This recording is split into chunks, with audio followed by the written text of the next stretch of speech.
Today we'll be looking at um, voltage source converters in power systems. It's a very famous book by Yazdani Iravani, and it's quite famous. And we'll be following this book. And what we'll be doing is we'll be starting from chapter 2, which is the half bridge converter, a DC AC half bridge converter. What we'll be looking at is a switched model, and we'll start from modeling it on the Simulink platform.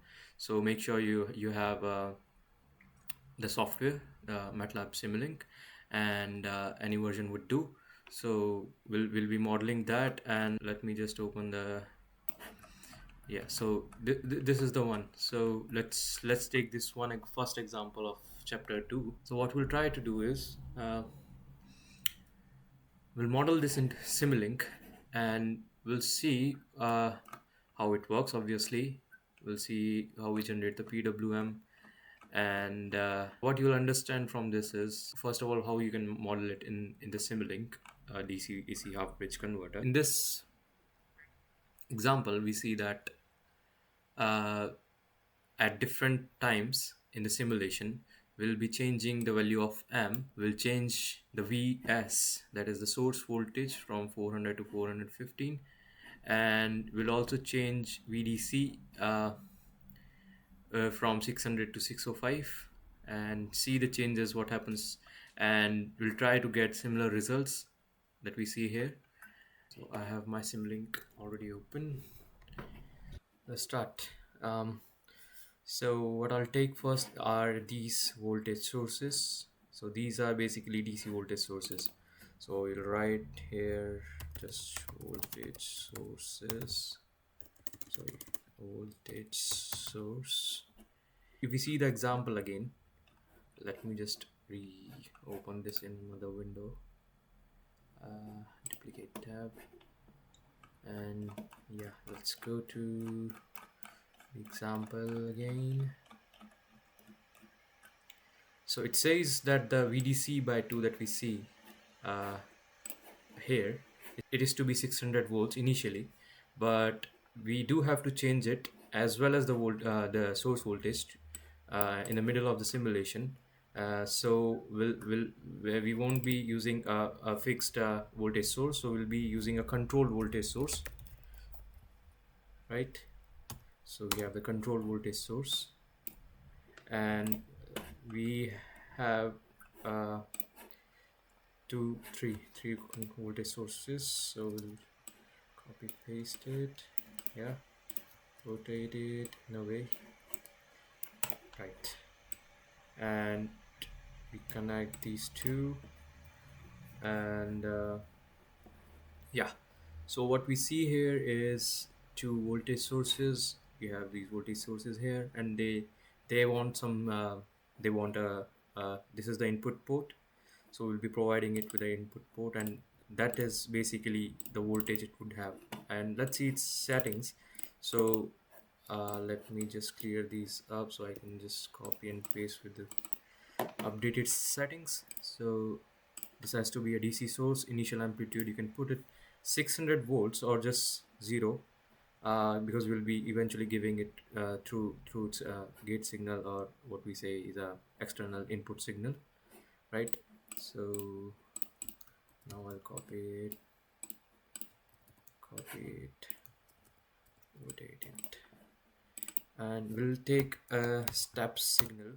So what will happen is at around so when it says, let's see the example again. So when it says VS has to be changed and VDC by 2 is to be changed from 600 to at around 1.5 seconds.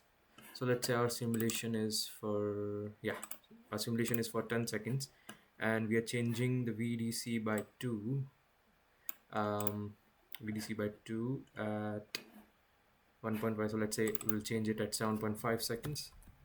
The initial value has to be 600 volts, and the final value has to be 605. I've put the sample time as 0 because we won't be using any discrete.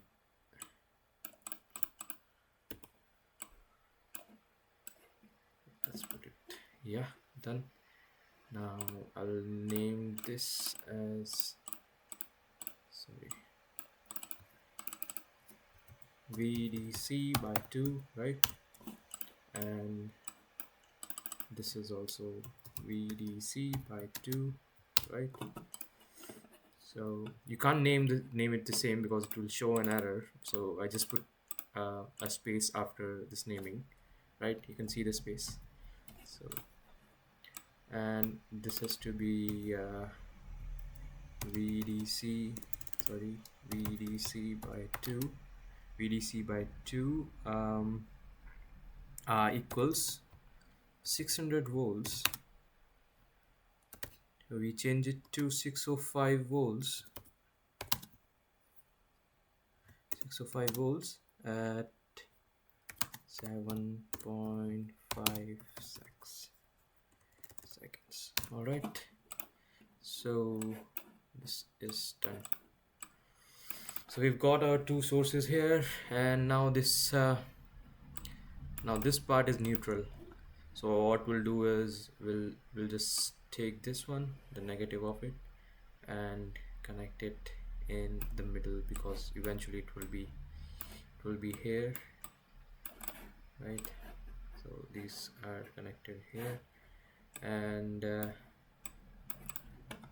what then we have, what IGBT. So we'll take an IGBT. So the IGBT has to be, so the emitter has to be at the bottom, right? So I'll put E at the bottom and mirror, the mirror image down. So yeah, so this is our IGBT, another IGBT. All its, yeah, the settings are fine. We don't really need the measurement port, so I'll just turn it off. Connect the collector and the emitters, and emitter to the negative of this VDC by 2, right? And positive to the collector of the above IGBT, right? Now we have RL branch in the middle, so what I'll do is I'll put RLC series RLC branch, right? And we have R and L, right? So I'll put R and L. The resistance has to be, let's go to the example. The resistance is 5 milliohms, so I'll put it 5e minus 3, right? And the inductance has to be 690 microhenry, so it's 690 e minus 6, right? Okay, and this has to be connected with this, and this has to be connected with that, and we're pretty much close to, yeah. So now I'll need some measuring devices, and obviously we'll have to give something to the gate. So let's just name them first. So this is the RL, this is our Q1, right? Q1. This is our Q2. Then we'll have, so why I put this also as a control source, because the example says we have to change the source voltage also in the middle of the simulation to see the change. So let's go to the example again. So VS has to be changed from 400 to 415, right? So I'll take this only, give it here, this is VS, and this has to be changed from 400 to 415, right? 415 at, let's say I'll change it at 3.56. all right, yeah. Okay, this is done. Now we need some measuring devices, right? Those has to have to be there. So I'll take a voltage measurement, current measurement, put one here, right? I'll put one here.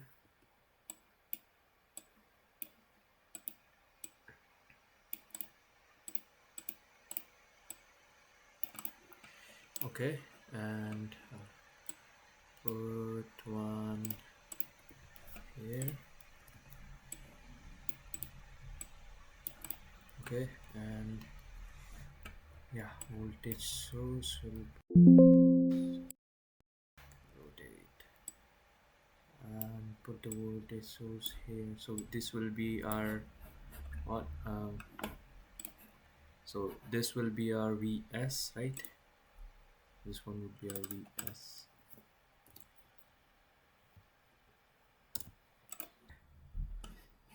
And what else we need is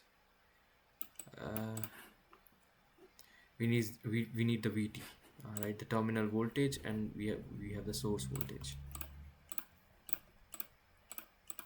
So I'll copy and paste this, take the positive from here, negative from there, and we have our VT here. Okay, yeah, I think most of it is pretty much this only. 600 VC. Okay, yeah, so this is our overall half bridge converter. Now what we need is something to control these IGBTs. So we need to give it some pulses to turn them on and off, and to see our desired characteristic on the output, which is the terminal voltage here, right? So let's see. So we need a PWM generator. For that we need a carrier signal and modulation signal. So the modulation signal has to be a constant, right? Because we have a constant M here.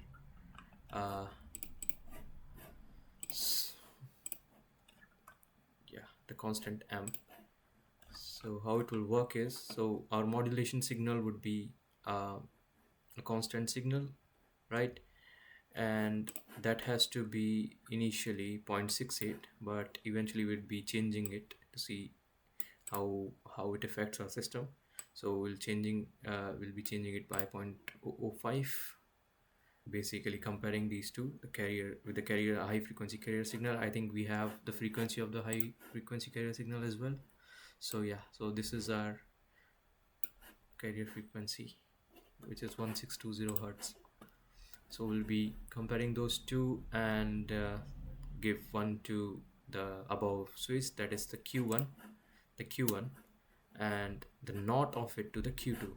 That's how it is. So it's basically the opposite. So if this one gets 1, this one gets 0. If this one gets 1, this one gets 0. What we need is the control, right, the PWM signal. So I'll first take a carrier signal. So we don't have a carrier signal, or we'll take a signal generator.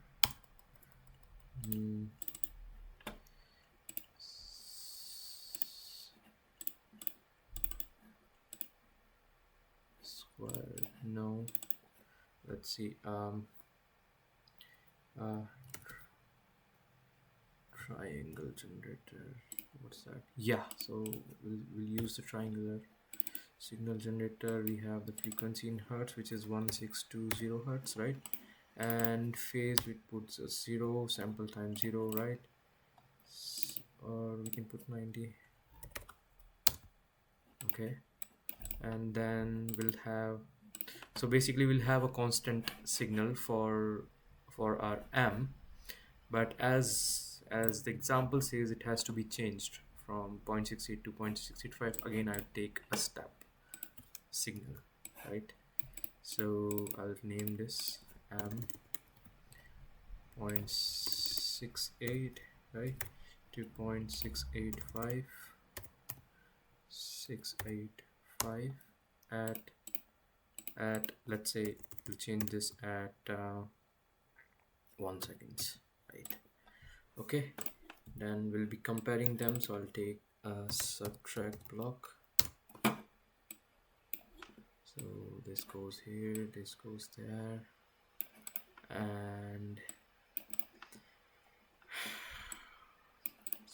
So basically this is our AM signal, right? Sorry, did I change this one? No, we didn't change it, we just changed the name. So we'll change it to 3.5 to see the change at 3.5.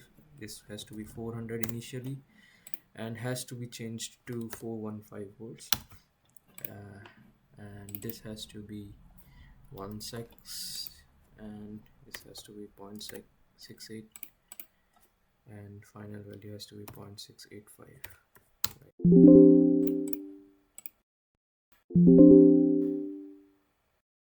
Invalid settings. 1 sec. Oh, sorry. Yeah, that's that. Yeah, so we'll compare these. So now what will happen is, so if we see the PWM generation, so whenever the modulating signal or the modulation signal crosses it, is less than it, is less than our carrier signal, will get a 0. And if it is more than that, which is the scenario here, we'll get a 1, right? So basically, if the difference of these difference of this is positive, will have a, basically m is greater than this, so we'll get a 1, and otherwise it has to be 0. Let me just quickly go to the browser because I don't really remember that. So there is one block I'm looking for, which, yeah, signal routing.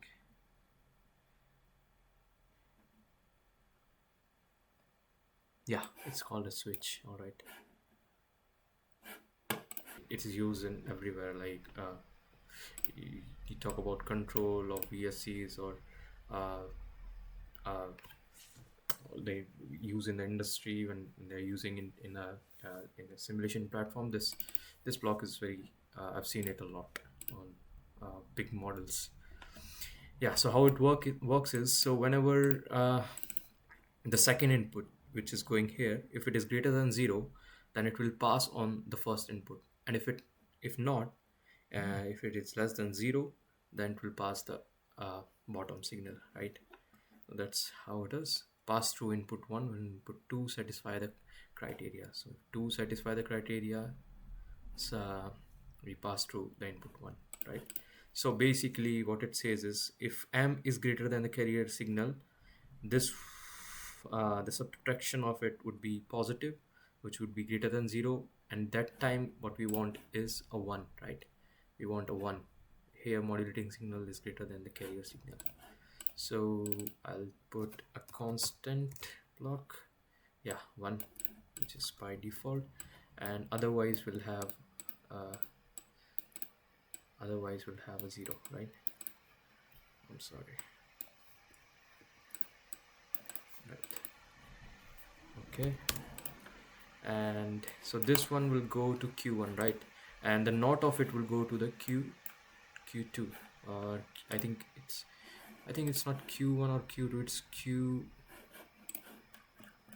they have not named it Q1 and Q4. Yeah, so basically, yeah, we'll come to it. So when we reach a full bridge converter, a 3-phase full bridge converter, that's how the naming is. So Q1, Q4, and we'll have Q2, Q3, Q4, Q5, Q6. Yeah, so we'll stick with this naming. So I'll change this again to Q4, and yeah, so this output should go to Q1, right? So I'll take a go to, right, I'll call it Q1, take its output and feed it to our IGBT Q1. Take the NOT gate, yeah, copy this,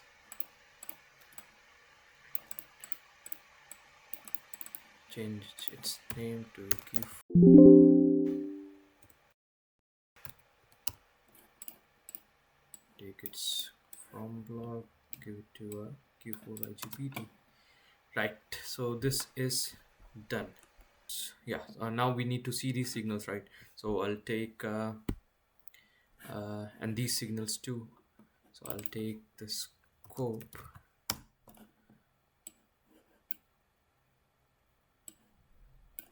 we'll take Q1, we'll take Q4, right? Or we can take mux. Yeah, so mux it basically merges, basically makes two signal, merges two signals. I'll take this and take that and feed it here. Okay, so this is our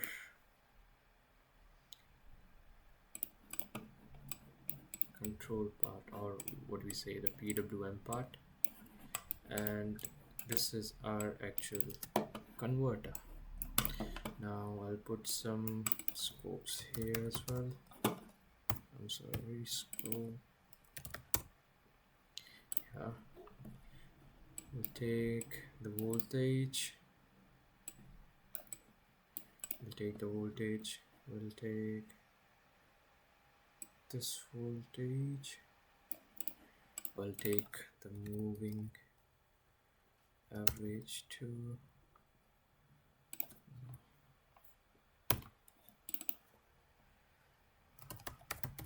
average.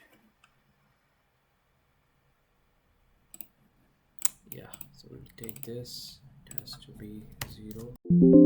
Sorry, putting it in a setup, so I'll put it as 0, and the fundamental frequency has to be 1620 because that's our switching frequency. Initial value, you don't need any initial value, so yeah, so I'll put it here. We'll take the average of the voltage, right, and copy and paste it. We'll take the average of the current too, yeah, and I'll take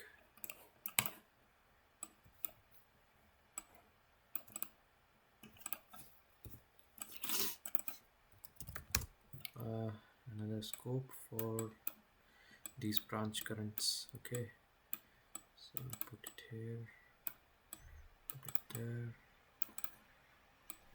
Oh, this goes here and this goes there. Okay,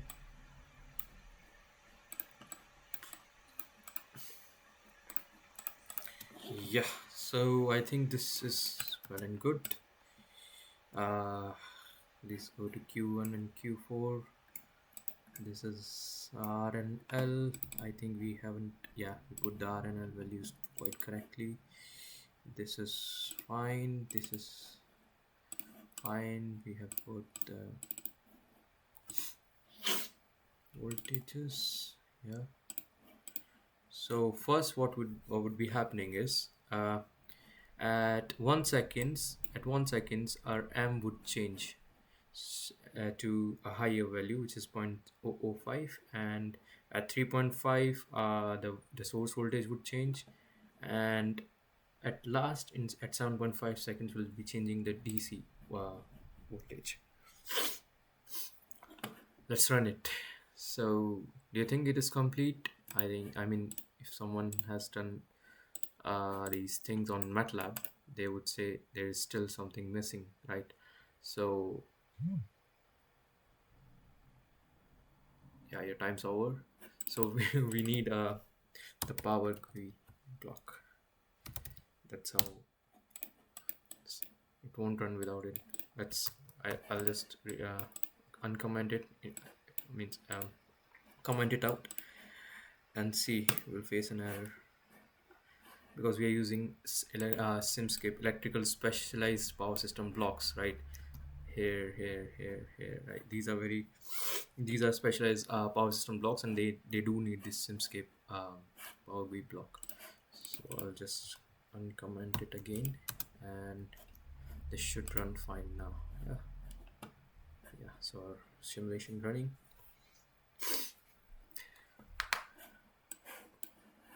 And I'll put the results as well from the book, so we'll compare, contrast what's happening. Graphs, right? So let's see the IA. So when it says IA, this IA is the total current going from the terminal, right, to the source, right? So let's see the graphs.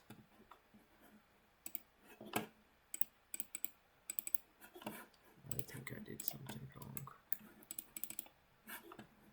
Let's view layout, because we have 4 signals, right? Something's wrong.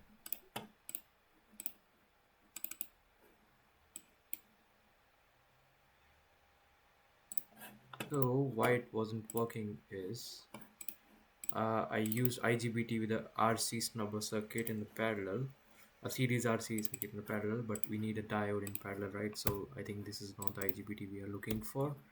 I'll change it to the diode one, yeah. So I'll remove its measurement port.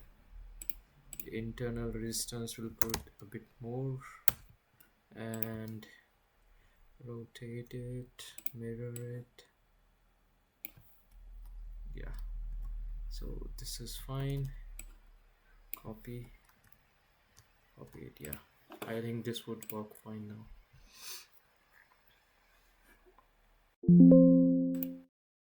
Yes, let's see.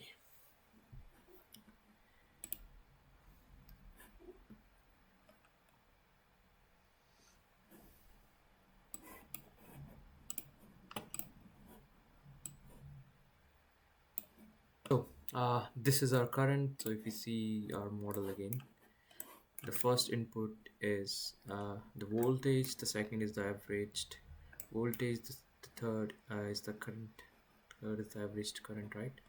That is IA. So it says here IA initially it's around 1500, just above 1500, and at once basically it changes the M at from 0.68 to 0.685 at 0.2 seconds, but we are changing it at 1 second, right? So we'll change, we'll see the change at 1 second, and what will happen is the current goes above. Now if we see a graph, so the current at 1 second goes above it as soon as the amp changes. So what happens is, let's look at the graphs here, view layout 3, right? So let's see the graph. So at 1 second we change the amp from 0.68 to 0.685. So what's happening is, so before 1 second, before this 1 second, the modulating signal was crossing the carrier signal here, right? So the time period for it was crossing, or it was greater than the modulating signal was uh, higher, right? It was higher uh, than this period, right? Because now it's a bit after 1 second, the modulating signal is a bit higher than the previous level. So this distance has become small than the one before 1 second, right? So this has changed the switching of our IGBTs, the time period of the switching of these IGBTs. So so basically our Q1, the upper IGBT is now on for a longer time after 1 second than what it was before 1 second. And the same goes for the Q4, right? So this is what's happening. So a Q1 is on for a longer time than before. So basically we are seeing the terminal is seeing a higher voltage here, right? It's seeing a higher voltage for a long time, and that's why our current goes higher. Let's see, yeah. So our current goes higher, it stabilizes itself around after around 0.5 0.6 seconds and gets stabilized. Now let's see what's happening here. So at 3.5 seconds, what we are doing is we are changing the voltage from 400 to 415 volts. Let's see the terminal voltage as well. Let's see the terminal voltage. So the terminal voltage here is, yeah. So terminal voltage is around 407, right? Before 1 second it was 407, and afterwards it went up to 4012, I guess 4011. Yeah, so it goes up to 411. And let's see at 3.5 seconds what happens is we're seeing we're seeing the same voltage at the terminal, at this terminal, right, at the terminal, but at the source terminal we have increased the voltage 15 volts, right? By 15 volts we have increased the voltage. Now the drop would be smaller than before, obviously. And what we were seeing is that before 3.5 seconds it was 411, right? The voltage was 411. Yeah, so it was 411 before 3.5 seconds, it was 411. And before 3.5 seconds we had at the source side we had 400 volts. So basically we had a positive drop here, and the current therefore was going positive. The positive current was flowing through our load, our RL branch to the source, right? But after 3.5 seconds we were having 411 here and 415 here, so the drop goes the other way around. And we see that the current goes negative, right? And this is what we see in the book as well. So at they change it around 0.7 seconds from 400 to 415 volts, and we see the change, the current goes negative. And then again, let's see what the third change is. So the third change is at 7.5 seconds we change the voltage, the input voltage from this 600 volts to 605 volts at 7.5. Okay, so what is expected is that the voltage is now has increased. The voltage here is still 415, and sorry, yeah, the voltage still is at 415. And yeah, we'll see that the terminal voltage would be a bit enhanced, a bit higher, right? So at 7.5 second, if we see, there is a slight increase in the terminal voltage, which is very which is expected, which is what we expect, because we have increased the DC voltage here. So we'll see an enhanced voltage here. So it's quite above previous one. So it's 414 volts. So that's basically less than the source voltage. So we'll see negative current only, but a slight change, slightly higher value than before, right? So this is what we see, a higher value than before. So this is the impact that we saw, what happens to the current or the voltage profiles at the output when we change the different parameters. So first we changed the modulation signal, the modulating signal, which was M, which was a constant signal, and which was deciding how it crosses our carrier, the high frequency triangular carrier signal, carrier pulse, and which was basically guiding our Q1 and Q4 IGBTs turning on and off time, right?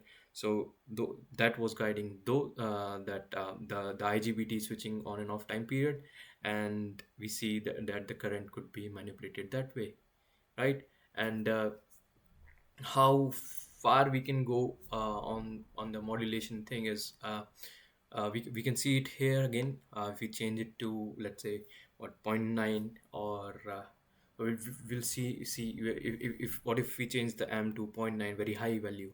If we change it to very high value, so the turning on of Q1, the above IGBT, would be very very very much. So basically it would be turning off for a very short time. So we'll be seeing a higher voltage uh, for a longer period of time at our terminal, right?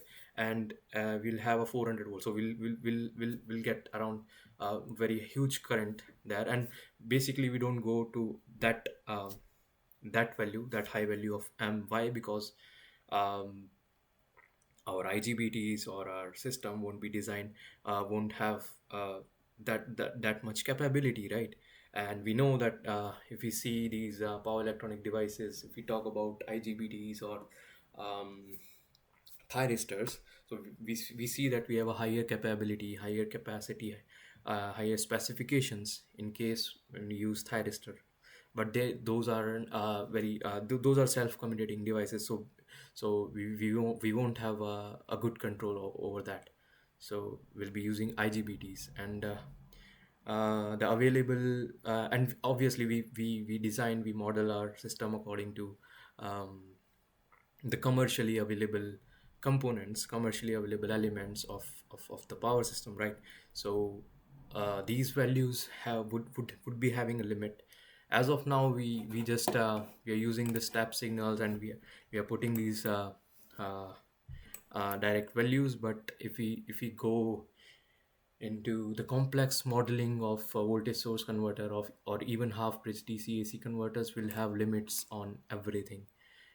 Each and every control points, parameter, set point, whatever it is, they'll have a particular limit set to them, a saturation point to them, that this value of this particular parameter or set point can't go above or below this certain limit, right? So this was it for this video. I hope you liked it. So I hope you learned something from this, whether it is the working of the AC, of the DC AC half bridge converter, or whether it's just um, going through the software, MATLAB-Simulink. And as we go further, we'll be seeing more examples from the book. I'll put the link of this book in the description of this video. This is a very important book, and I would suggest you get it in a hard copy, right? And yeah, I'll see you in the next video.